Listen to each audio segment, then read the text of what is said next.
Now I get to introduce somebody who, as I mentioned, I'm very lucky to call my friend now, Teresa and her husband, Jamie Schlintz. I actually just met Teresa this past year and Jamie in another group I'm part of called Modus Nova.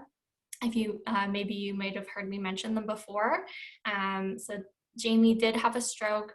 I think it was within this past year, but I'm gonna let Teresa and Jamie talk all about that. And they're also going to be talking a bit about COVID and mental health after stroke. So welcome, Teresa. The floor is yours.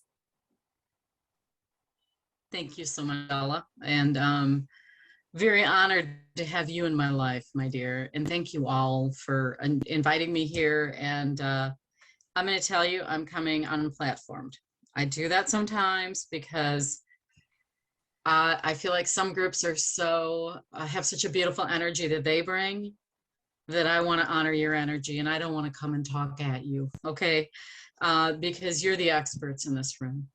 You know what life after stroke is. You're the people that have survived that, right? And so you're my heroes, and I want you to know that. I'm also going to give you a confession here. I'm coming off of my own antidepressants and made the commitment to feel my own emotions. Yeah, as a therapist, we actually have to do these things. And so it sucks sometimes, but if you see me that way, I haven't cried in like 2 years. So I'm looking for these opportunities to be genuine and, you know, to really offer up the gifts that we all are given. To tell Jamie's story, and this is my real inspiration here. Jamie and I were married 18 years ago as of last week. And on December 2nd of 2019, he suffered a stroke that was devastating. When he had an open heart surgery the week before, quadruple bypass, came through amazingly well. The evening before we took him to Mayo for that in the emergency room, he coded. So I did lose him for a period of time and didn't know if I would have him back. And then he came back, and then we got to Mayo, and Rochester said, I don't know if I can save him. And I'm like, wow, okay, we're in the Mayo Clinic of, you know, the United States. This is heavy. And he flew through the surgery. He came through so well, they were going to send him home in a week instead of like 2 weeks. And the night before, they said, you know, he's on antibiotics. We'd like to have him finish those antibiotics before he leaves. And I kind of frame everything in God's grace. I hope that doesn't, you know, cause any struggle with anyone. I can certainly reframe wording to whatever aligns, but I guess that's how I look at it. On that evening, in the early morning hours, he had a stroke. And when he came out of that stroke, he couldn't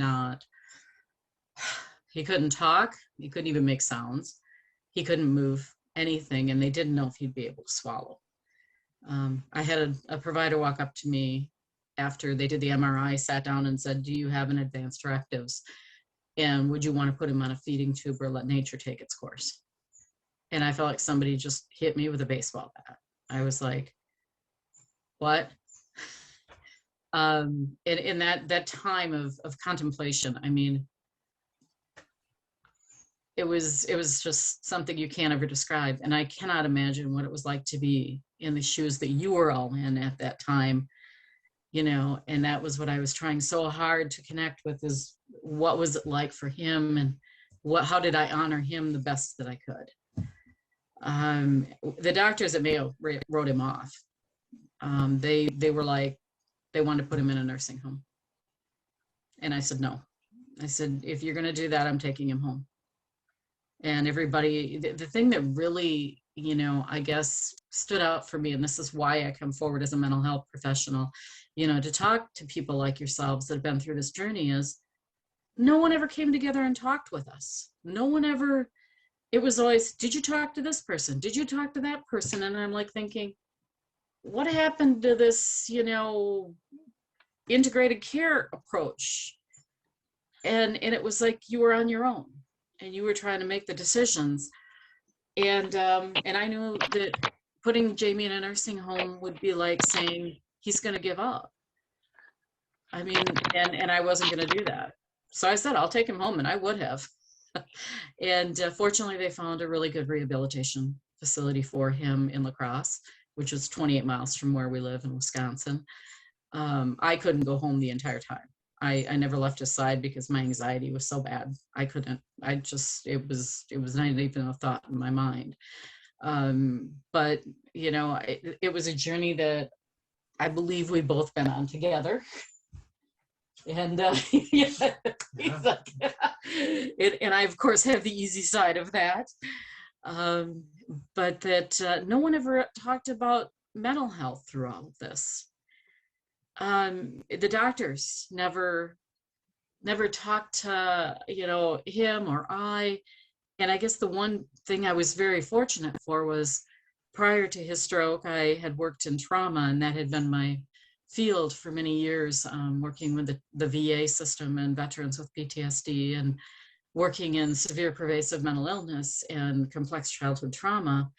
And so I really had researched brain neurology, and I had really researched that whole process of neuroplasticity in the brain, neurocell regeneration, these ways the brain can heal. And I was absolutely shocked that none of his providers seemed to be aware of these things. And no one was talking about how this was going to affect him emotionally. And there was no talk of antidepressants. The only talk that came on antidepressants came from me. When I said to the doctors, do you think an antidepressant would be helpful? Later, I did do research on this, and the research really does support the use of antidepressant medication in early stroke to help with brain recovery. And I'm like, I'm the one looking this up, and none of these medical professionals really seem dialed into this. And so I guess when I tried to think of what was the message, the best message I could offer in a brief kind of talk on mental health and stroke, it was that if you're asking the question, am I crazy? The answer is you're not, because it's everybody else in the room that you need to be looking at. And that's the truth. That the feelings of transition, of loss, of grief, of questioning, of wondering, that's so natural. It's what we do as human beings. And so rarely do people really honor those experiences and say, how are you feeling about this? What do you need? The lack of mental health support. I'm also a very mindfulness oriented practitioner. I don't know, is anyone familiar with mindfulness? Great, Amanda. And I'm hoping a positive. Some people go, oh, it's all over the board. And it's so overused. For me, I was introduced to mindfulness in like 2007, and it was a lifeline for a lot of really challenges that got thrown at me in life. But I've actually offered to do mindfulness groups at the hospital Jamie was inpatient at, on a volunteer basis, because I feel like mind-body awareness, right? Breath awareness, noticing our emotional landscape, being kind to ourselves when we're not feeling the best, or, all these pieces that help us to be in this human journey. And, taking from what happened and not saying it happened to me, but that it happened, and now I have this opportunity to do these great things for other people because of what I've learned. And I think when we can get to that point in life, it's a pretty amazing place to be.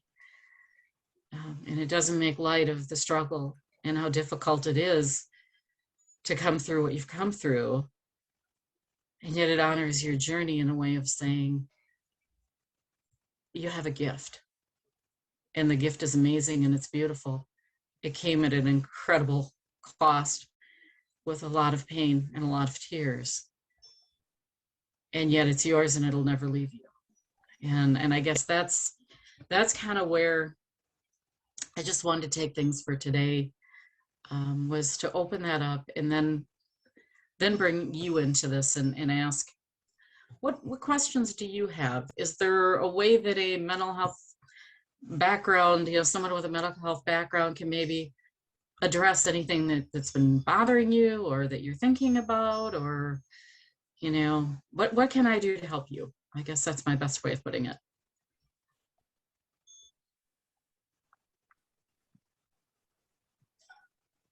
Floor is open. Do we want to write in the chat, or do you unmute If you'd yourself? like to just speak, unmute yourself and speak. Is that fine? Yeah, Excuse me. totally fine. He got me. Anybody? I'll let other people speak first because everybody who knows me knows I'm a chatterbox. So, so I have things to say. Right. Saj, I see you. Your digital hand is raised. Why don't you go ahead? Oh, I see it's down now. Maybe you're. There we go. I'm there.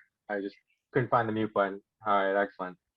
Well, in terms of mental health, like for me, going through my journey in recovery, one of the most biggest battles I face daily is once I return to work, my biggest concern was letting people down in a place that I value most. So I gave like 110% just to give some people's 80%.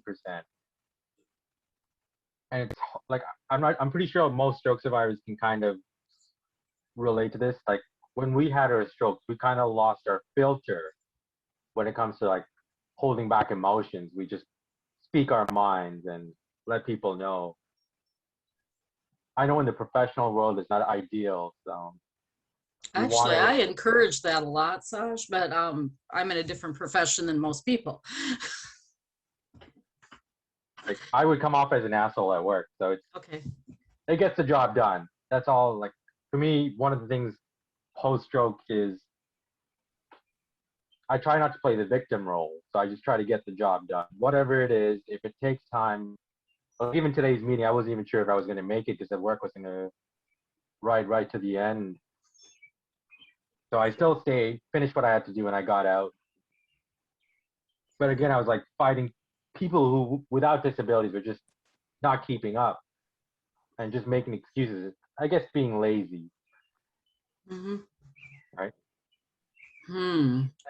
You also place a lot on yourself, I'm hearing. I mean that this need to achieve, to really, show that peace. And I hear that that's a great, pride that you have. Is that kind of where you're going on that? Is that, that this is really important, that your identity right now needs to be something more than post-stroke?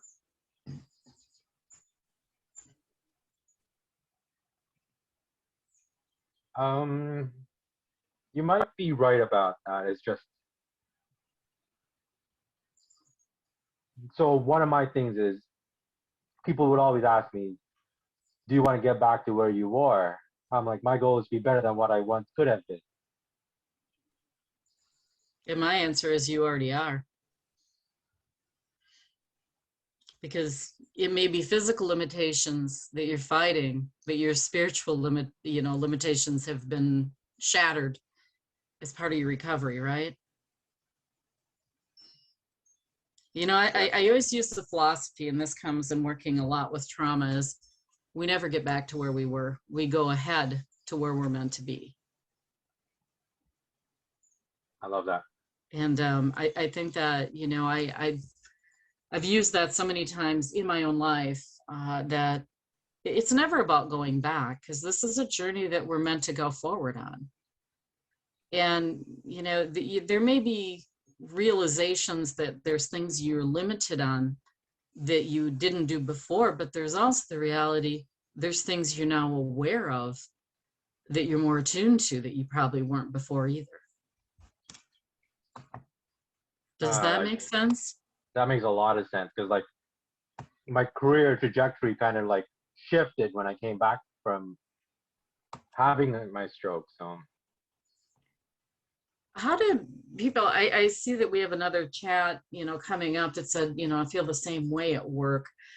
And I think that is a piece of self-identity and what we want other people to see, so to speak, or the message we want to send to others. is there sometimes, are you putting more pressure on yourself because of that?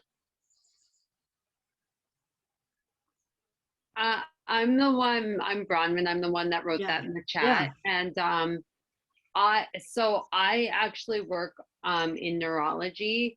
And for Oh, me, wow. yeah, and Okay. for me, so I'm 4 years post-stroke.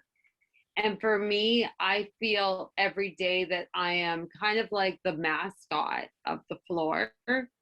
It's like I go in and meet my patients, and it's like, well, she had a stroke, so this is where you could be. And I'm always having to then like pull it back that, everybody heals differently and everybody but I'm always having, when like new physicians come in, like I'm always having to like prove myself, and I feel like I'm doing everything like 8 times more. Like for me, challenges is just like opening up the chart and taking things out when I need to fax it or send a referral off. Mhm. Like, because I have left side paralysis in my arm. Mhm. And like asking like a nurse to open it for me, it's like I struggle with that daily, asking for assistance, because I don't want them to think, well, then why are you here if you can't do this? So I definitely feel like what Saj is feeling, that you're always having to prove that you can do it better than you did before, that you don't have any deficits. That is so powerful. Mhm. That is so incredibly powerful. Thank you for sharing that. I think of, I'd kind of put in the post-COVID thing. And I think this is part of post-COVID mentality, and it's a new shift, if you will, that I'm just going to kind of maybe offer you a challenge toward. So what did we learn from COVID from a mental health perspective? Well, we learned what we already knew. Isolation is very detrimental to people, and that we all need each other. What we, I think, need to learn more of, and missed the point because instead they got into this whole battle of ideals that you just went, oh, come on, to say, what is so wrong about being interdependent? What happened in this society that said someone helping to push a button or copy something for you is a sign of your weakness? Versus, we were joking, Jamie was joking today I'm working with a gentleman who's in Florida, and he's in a nursing home, and he's not getting any treatment. And we're trying to do kind of a mental health / advocacy to get him into a rehab facility where he can get some treatment, but working at improving his mental status, and his is the left side and Jamie's is the right side. And I said, well, let's get you two together. We'll tie you together. And then you guys are like, you're completed, and they were both laughing. And, but there's a big piece to that we think that because a limb is not working the way we'd like, or our speech is not working the way that we're like, we're less than a person. And we're not. And that there's nothing wrong or deficit of saying, hey, I could do this, but it's going to take forever. Would you mind just making this copy for me? And putting you up as the poster child of stroke is incredibly unfair. And that would be one thing that I would, really consider having a talk with the staff there of saying, this is my experience, but I don't want people looking at me and thinking that this is what they can expect, because, not everybody can, right? Like you said, everybody's level of recovery is going to be different. And that also kind of puts a burden on you of saying, well, now you better perform a little higher now because we called attention to you and we want everybody to see how great you're doing. I think that people have a very difficult time seeing that just because somebody has a struggle with something, that doesn't make them less than. They're just as much as, and just because you need help. I mean, I think there's so much more strength and embracing the vulnerability of saying, can you help me with this? Versus, I'm just going to kill myself trying to do it myself. Do you get where I'm going with that? Oh, Teresa, you're like right on the money there. Like, but it's so like I find it so hard because it's true. Like they put me on this pedestal of like, it's like, look at her, like she had a stroke, look at all the things she could do. And I take that throughout the day that I have to prove myself, but it's something that I'm working on, but I struggle with it every day, not having to be this like perfect person that doesn't have faults or doesn't make mistakes. Like there's one day that I had such a busy day and I didn't get my charting was so behind. And I stayed until 1 o'clock in the morning after my shift just to finish my charting because I didn't want somebody to come back and say, oh, like she couldn't get her stuff done, which like I see so many people that don't get, like so many physicians that don't get their charting done and other professionals. And so I'm always pushing myself beyond how I should be, but I You're am holding working on yourself it. to a higher standard than Yes. other people Yeah. just to prove what? And you know, then the question becomes, who's the what we're proving it to? Mm-hmm. And are they really worthy of us handing our power to them to make the decision of whether we're good enough? I mean, I'm working, so forgive me, I may go off on a tangent. I'm working with my own psychologist on the book.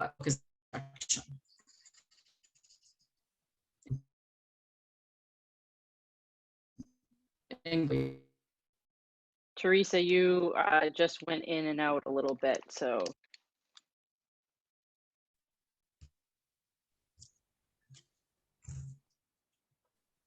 It was fine. Can for you hear me. okay? I don't know. Okay. I'm Totally fine. So we're working on we're working on a book on rejection. And we've both just really been delving into this whole piece of rejection and looking at, you know, the biggest emotion tied to rejection is fear, right?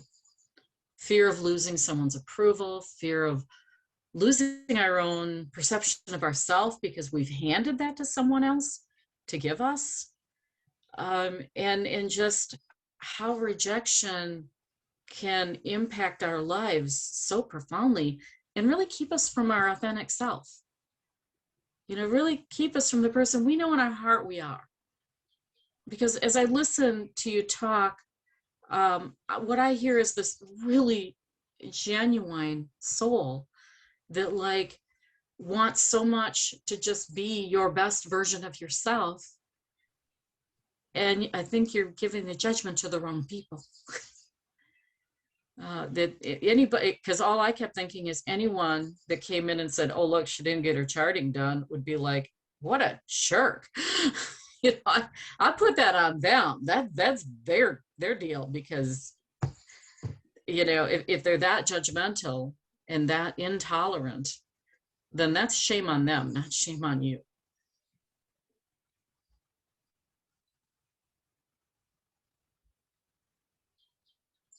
Easier said than done, I know. No, that is something that I'm working on right now, is not to put so much pressure on myself, but just like Saj said, it's really difficult.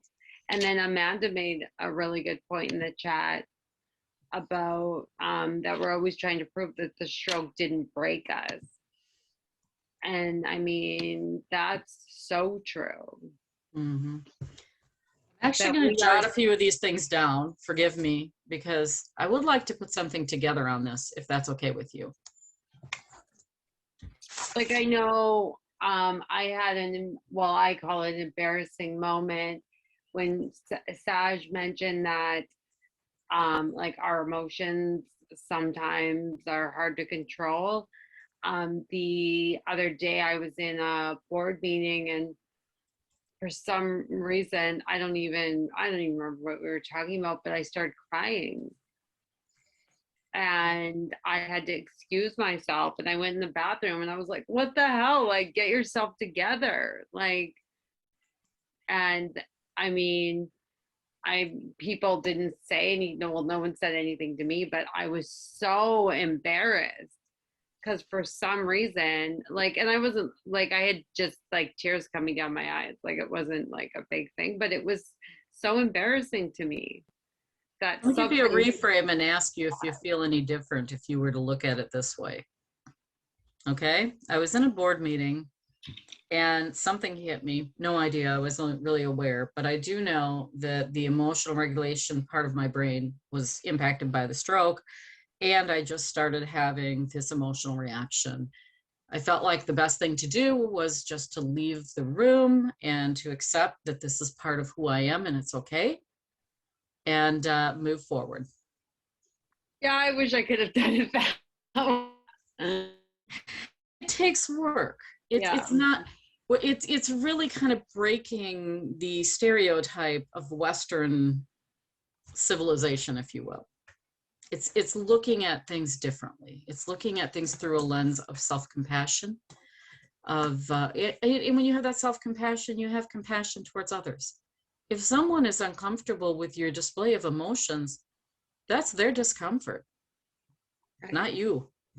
That's not yours. And, and I know with Jamie, that was one of the things he got hit with. And I knew they told me off the go that the center of his brain that processes emotions was very heavily influenced by the stroke.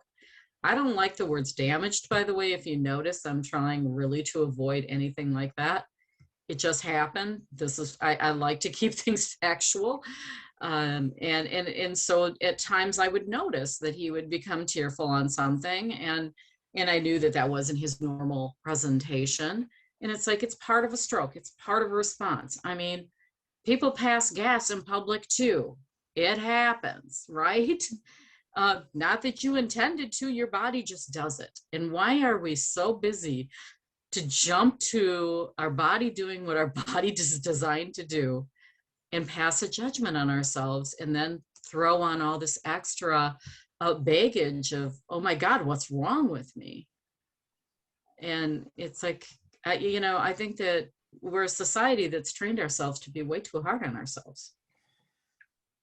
And I do feel like when you come through a challenge like you've all come through, it's really a good time to step back and give yourself a hug once in a while and say, damn, I'm awesome. I am really flipping awesome. And it's true. You're survivors. Yeah. Peter. Yeah. Lara. Peter's my husband. That's his iPad. I kind of figured, but then I never assume.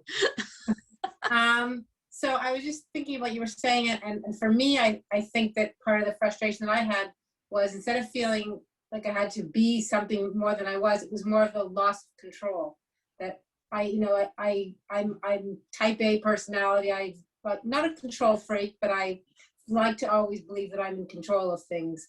And if we burp at the table or we pass gas, typically, not typical, we try to control that, in public, right? Because it's not polite. We were taught, as kids, it's not polite to burp at the table. It's not polite to pass gas in public. It's and so we're taught to control things. And when you can't control them, and we couldn't control the stroke.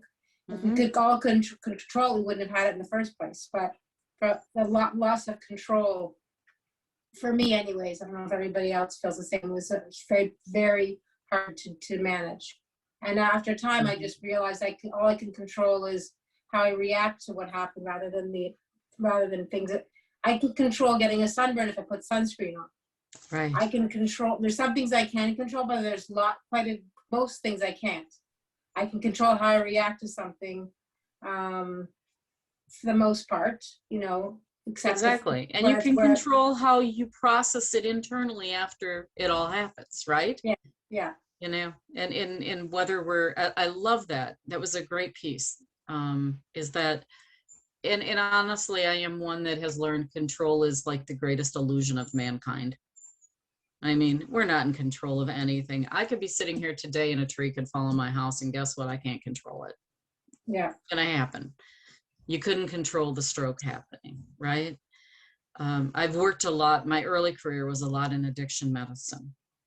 I think that control became one of the most abused words in working with addiction medicine. Why don't they just control it? Why don't they control the urges? And unfortunately, it's no different than trying to stop a stroke from happening in your brain when you're addicted. Yeah. And when we start saying control isn't the thing, there's something else here.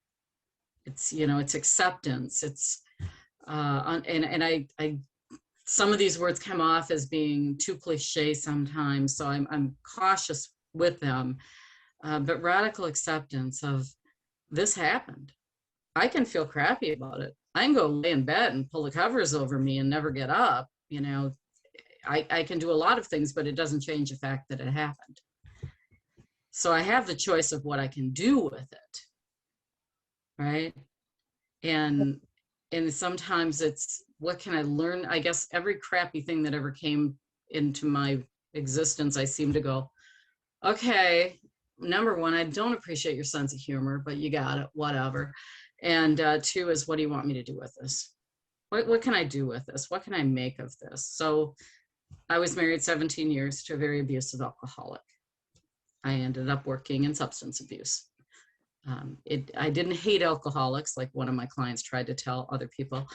I had an insight that came from being hurt by, but also understanding at the same time.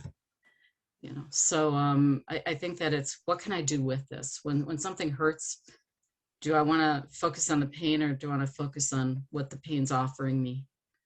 And I got some hands up, so I'm shutting up here. Go ahead. Amanda, did you have your hand up, or? Yeah, I did. Sorry.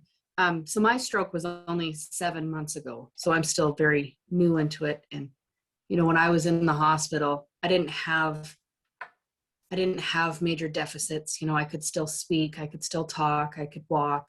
So they just sort of put a Band-Aid on me and sent me home.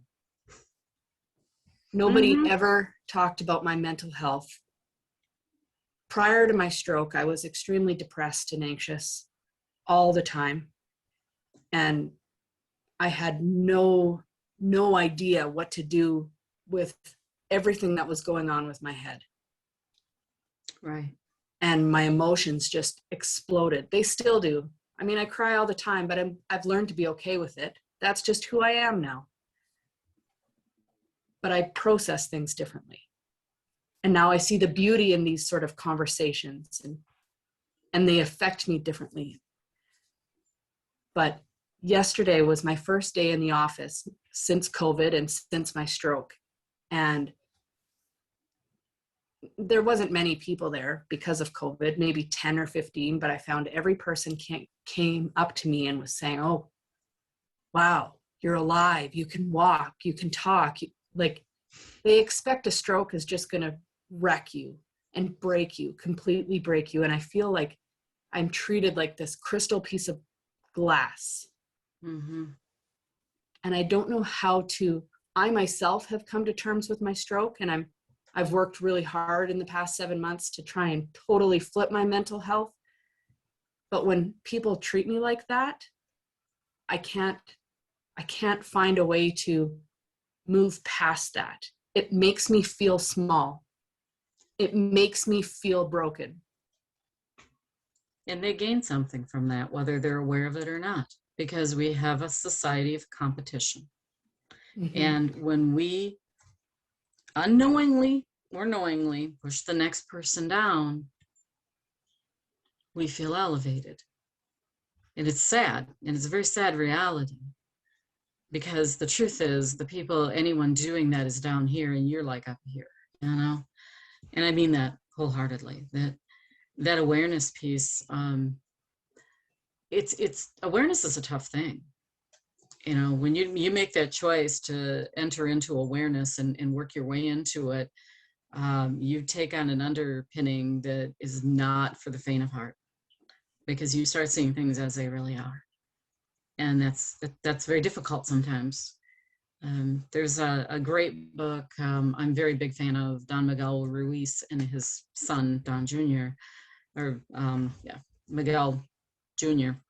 And he tells a story in one of his books that he says, awareness is like, imagine you're at a party and there's all kinds of people at this party, some that you know, some that you don't. And they're all drinking.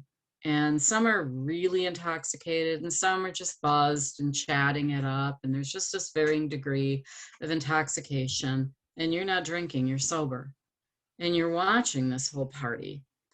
And you're noticing that people are needing to create these dramas in themselves and in their relationships in this party. And they're needing to create these conflicts. And you're like, it doesn't make sense because you're sober and they're drunk. And you can see that their drunkenness is, escalating that whole need for drama.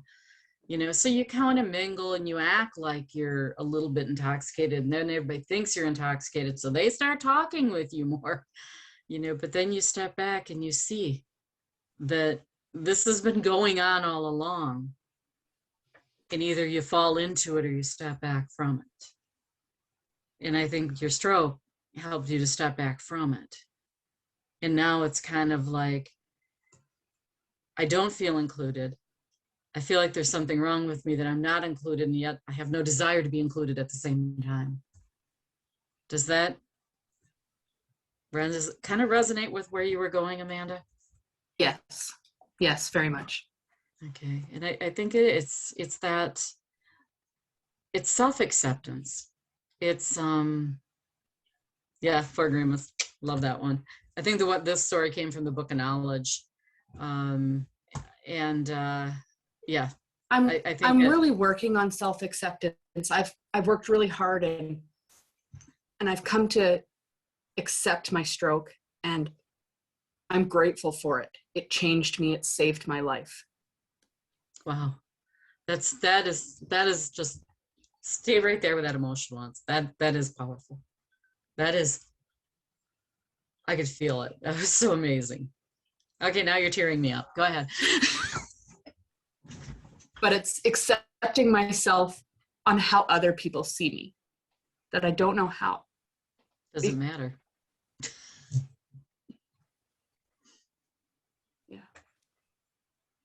And it's a big transformation when you can go to that point of saying, does it matter? I will say I wouldn't gotten there without post-traumatic stress disorder. So, I didn't love PTSD. It was not fun. No. It still isn't. And yet I'm grateful for it because it was the best teacher I could have had. It was the challenge to say, I have to look inward. Does PTSD go away? Does it ever go away?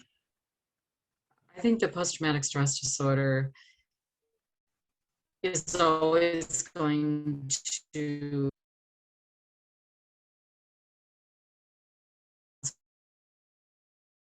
in a while it will, and then other times you'll notice it and go, whatever. To me, that's where the mindfulness piece has been, my guidepost, and one of the things I see as being it's been important. So extremely helpful to me. It's something I've just picked up since my stroke, and I've learned so much from it. And as you continue that journey, Amanda, what you're going to learn through it is just that we lose that attachment of worrying about what someone else thinks about us. Waiting for that part. And it's a process. Right now, I'm in the middle of some things I would never have dreamt, like congressional hearing possible things. And I'm like, okay, God, you're putting me where you need me, because I'm not doing this for me. I'm doing it, advocating for a group that needs this help right now. And I guess I see that I'm done with fear. I'm done living my life with fear. Fear has paralyzed me for too many years. And I'm to the point of saying, it serves nothing. It'll come back. I'll fight it. It'll never be like, oh, I'm living my life fear-free.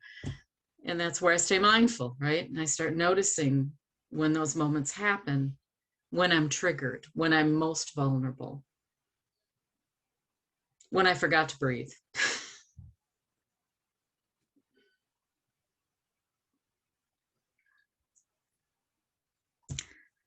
Saj, you had a question I seen in the chat. Did you want to bring that up? Yeah, sure.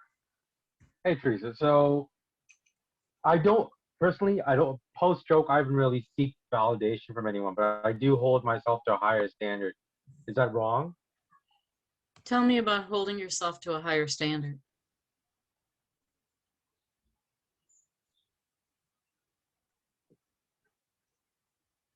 What do you Well, feel? What do you feel that holding yourself to a higher standard does for you or offers you?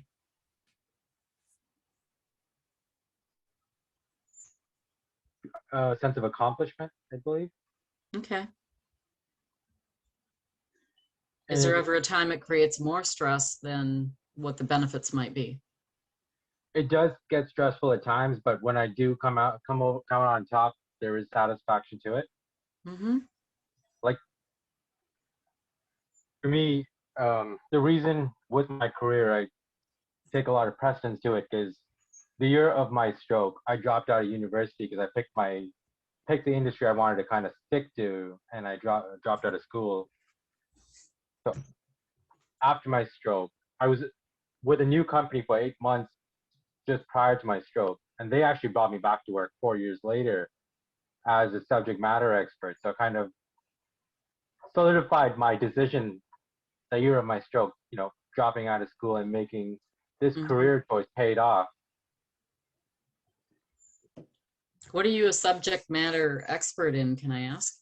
I work in the railroad industry, so Okay. I used to be a signals and communications maintainer, but when I came back to the same company, I came back as a subject matter expert as they were building the organization as it was expanding. So they had me build.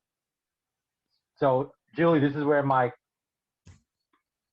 madness for standard operating procedures for the organization comes from. So they had me build procedures for different activities for the organization when I returned to work, which are still in effect to date.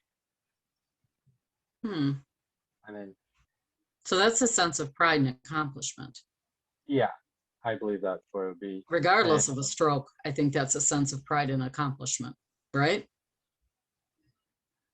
I mean, that's an awesome thing to have done. I guess why I asked you about, the balance piece is because it's a question that can go twofold, obviously.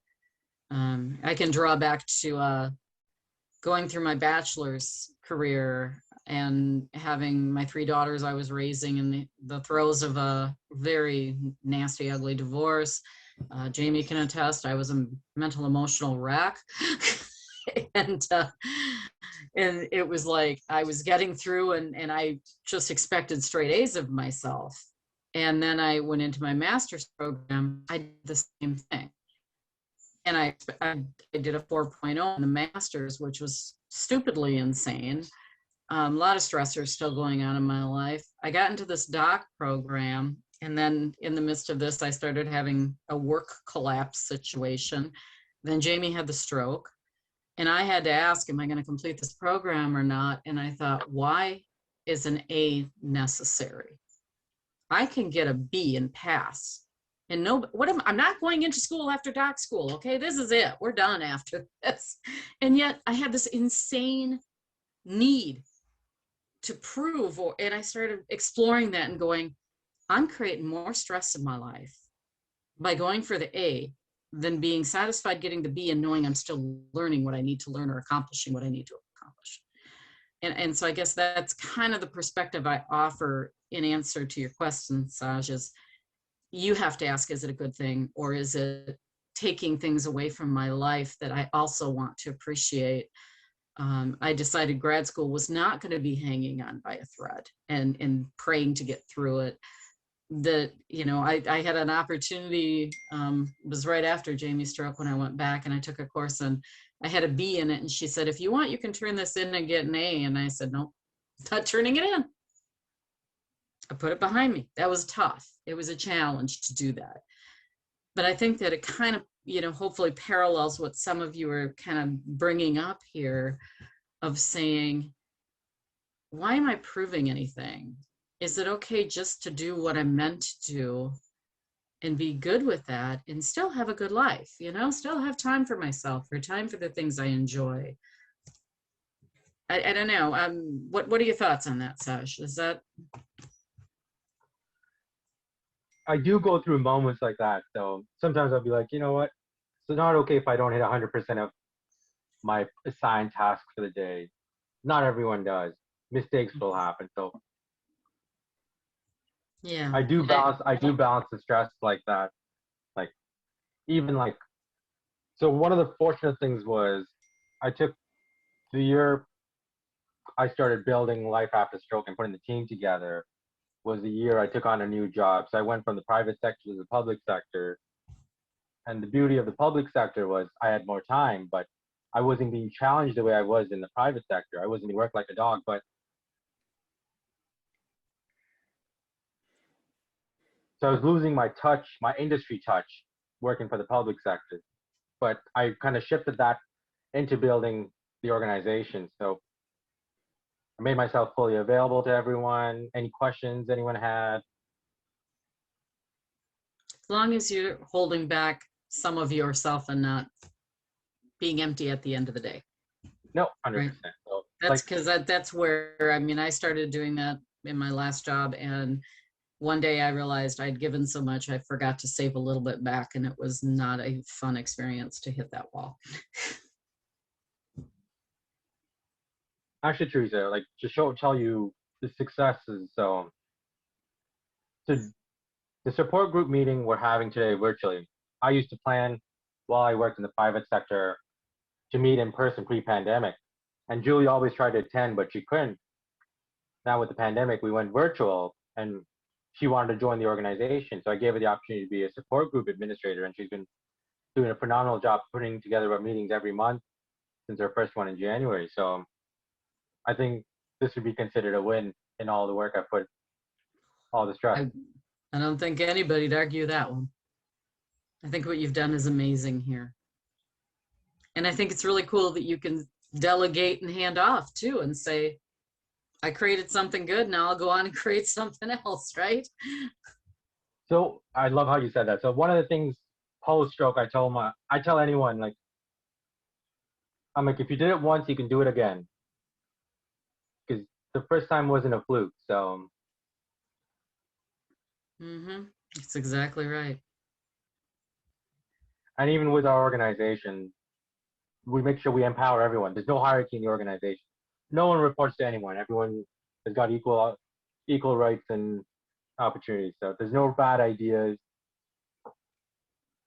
Very few places offer that atmosphere. It's an absolute blessing when you encounter one. It was one of the things working in the private and public sector. I'm like building this organization. I wanted to make sure it doesn't have the flaws that's seen everywhere else. So that spirit really shows. It's really come through. Like Julie, Ella, and Rachel, they do their own thing. I don't even check in on them. Every month, somehow there's a meeting there. Sounds to me like you're a great leader. You know how to choose well, and you know when to step back and say, I've set the groundwork here for something amazing, and now I'm going to hand it over to some amazing people to share in this, part of the journey. That's awesome. I definitely have been fortunate in that sense.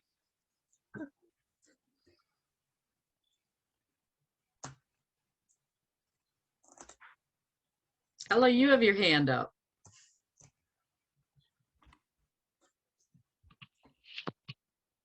Yes, I do, and I will lower it right now. There we go. Man, there are so many amazing things that people have been saying. I just want to say, Teresa, thank you. Like, this has just been such a blessing. Thank you, it's guys. been almost an hour now, and I'm like having my own therapy session. I feel like I need to pay you for this because it's just been fantastic. Now, like I said, my belief is when we go through these hardships, it's the gifts that we're meant to help others with, because you're going to go spread, and I know you do, those gifts to others. and you do such amazing work doing that. So it's pay it forward. Thank you. Exactly, yeah. I'm all about that service and paying it forward. And so I guess I'll try and get out the few things I was thinking about. So one, Sarah was saying, or Sarah, Kristen, a few people in the chat were saying, I feel like maybe some traits were exacerbated post-stroke. And that's what I was going to say about myself. Pre-stroke, I was always the type of person to like held myself to a high standard and got really down on myself if I didn't feel like I performed above and beyond everybody else. And then when I had my brain injury, I felt like I got stupider and for, different reasons. And being in high school, young kids, like I heard the word stupid referred to me, sometimes. And so I started busting my butt to make sure that people didn't think I was stupid. And I got through my BA and my MA with that type of work ethic, and I'm super proud of my accomplishments, but I did burn out, and I crashed and burned way out. And that's when I realized, kind of to your point earlier, the stresses were not outweighing the benefits. And so now, like I can better recognize when I'm getting to the point where I'm like, okay, now the stress is outweighing the benefits. I need to slow down and stop. But then there's still this fear in my mind lingering. Okay, other people might think I'm stupid because I didn't, work 10 hours versus 8 hours. I didn't get all the work I need to get done, or whatever reason I might be. And then sort of to answer my own question using your answer, it doesn't matter. And I just have to learn how to accept that. And it's very hard. But yeah, I don't really have a question, I don't think, but I just want to say that everybody else who's expressing very similar things, I understand where you're coming from, and we're all in this together, and we're figuring it out, and it's difficult, but I think it's worth it in the end, because you get to be a stronger person. Couldn't have said it better. That is it. It's an opportunity. Okay. I learned early in my bachelor's that the Chinese symbol for crisis, how Chinese symbols are always made of two words, and the two words that comprise crisis are danger and opportunity. And I that has never left me. It's always stuck with me, that in any time that we feel a crisis, it's okay to have that danger, because we also know it's going to open a door for opportunity if we look a little further. If we just stay in a position where we're always comfortable, we stagnate, we become bored. Another thing I learned in my bachelor's, I'm not sure if the statistics are still true, given as messed up as things are in this country, especially, but back in 2005-ish, they did a study on the highest rates of suicide among demographic groups in the United States. Who do you think, if you looked at socioeconomic, cultural, everything, the highest rate of suicide group would be? It was white, male, upper class. The group that had, as identified with the most privilege, white, upper class, and male, was the highest rate of suicide. The lowest rate of suicide at that time was African American and poverty females. And I think the piece of that is that when we're faced with the challenges of survival being a challenge, we don't think about the little petty things. We think about, how are we going to survive? And we gain this much richer insight. And I think, Amanda, you said, you see the world differently. You take the time to appreciate the small things. I remember the first time Jamie swallowed pudding. It was like, it was, I cried. I was like, because we didn't know if he'd swallow or not. And that was the big, are you going to put him on a feeding tube?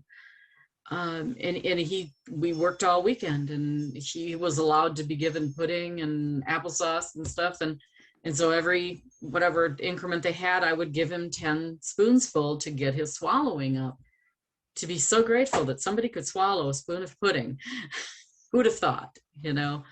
The first time that he raised his leg, his right leg, it was like, wow. The first time he's used spontaneous speech, the gratitude is immense, and you're like, wow. You know, I won't say the first time he talked, his first phrase out was, why do I like you? And he's still proud of it, by the way. I'm like, I went through all this with you, and you work 15 minutes to come up with, why do I like you? Yeah.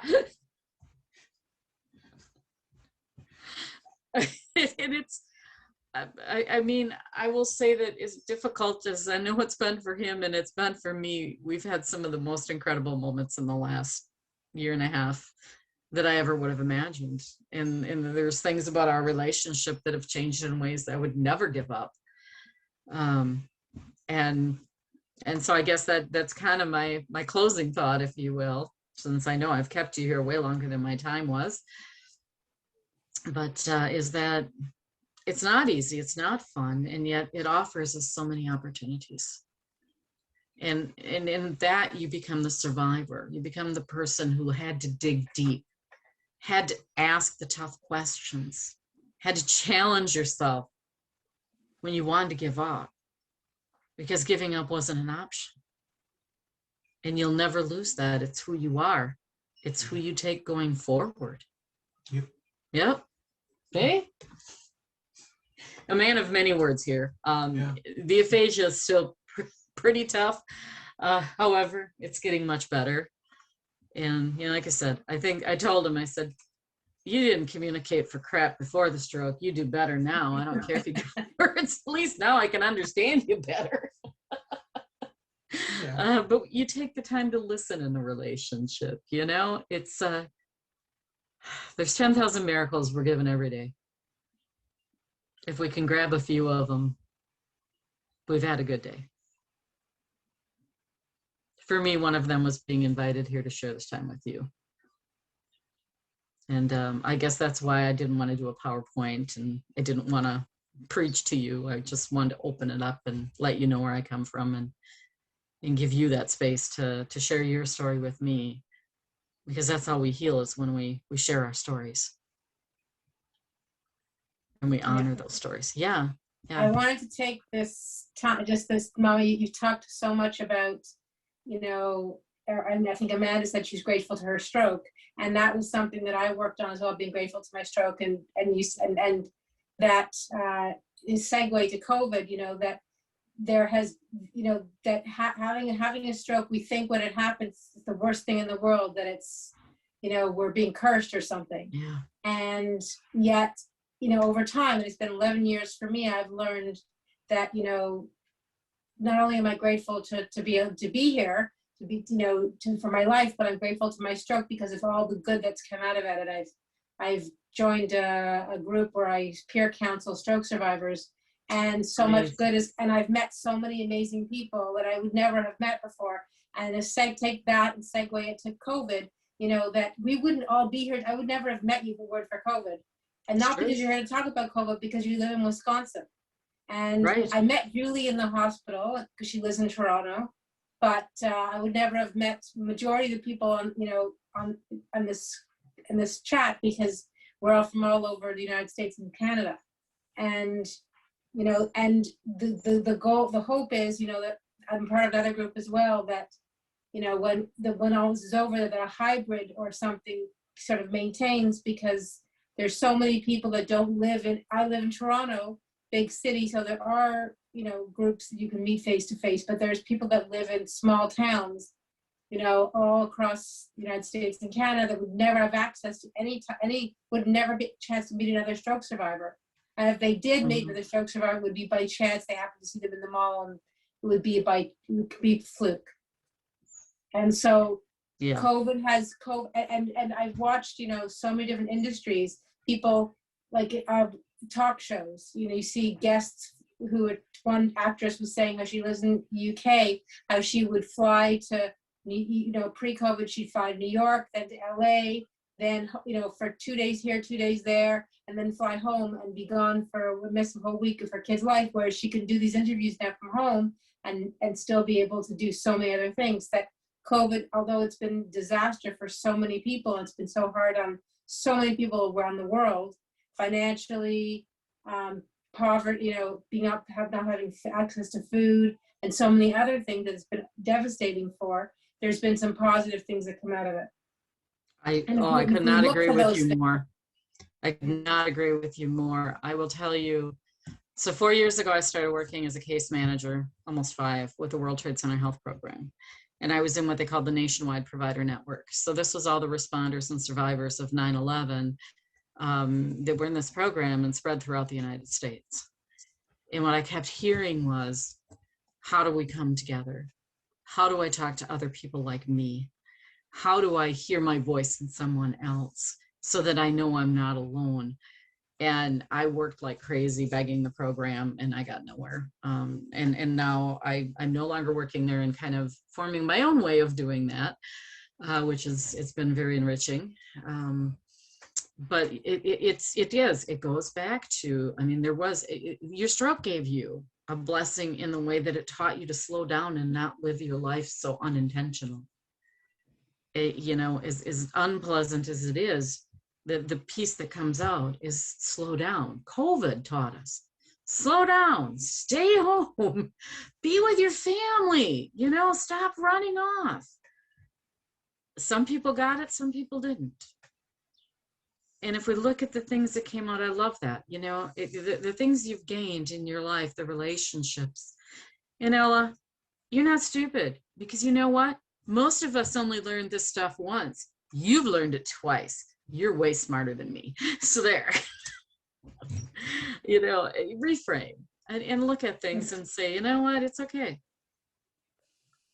I mean, I'm so grateful to have met Ella and to have, you know, been invited to join this group and to meet you all. And you helped me to understand his experience. He doesn't have his words. You do. And now I can kind of try to ask him and be more sometimes tuned into what that must feel like for him. So, you know, thank you. Thank you, Teresa. I want to share an analogy that I hope I haven't shared in this group before. If I have, sorry for everybody who's already heard it, but I can't stop thinking about it with everything that we've been talking about, especially after Amanda, you said you were grateful for your stroke and this discussion of opportunities. And so now I always think if you can picture like back in the olden days when you have people using swords and a blacksmith sharpening a sword. To sharpen the sword, he's got to drag it across that whetstone. And if you're that sword, it would probably hurt really badly to be dragged across that whetstone. But every time you're dragged across, you're sharper and you can so much better face the challenges in front of you. So that's kind of how I view challenges in my life, and I view the obstacles that my stroke has brought to me and how I can kind of reframe them as opportunities. So I just wanted to share that. I love that. I like that. That's beautiful. Thank you. I have another analogy, just throwing analogies that I've used. It's quite good. So I was talking to somebody one day and I said, you know, having a stroke, it's not a walk in the park. It's more like climbing a mountain. It takes hard work, perseverance, and patience, but the view from the top is spectacular. So true.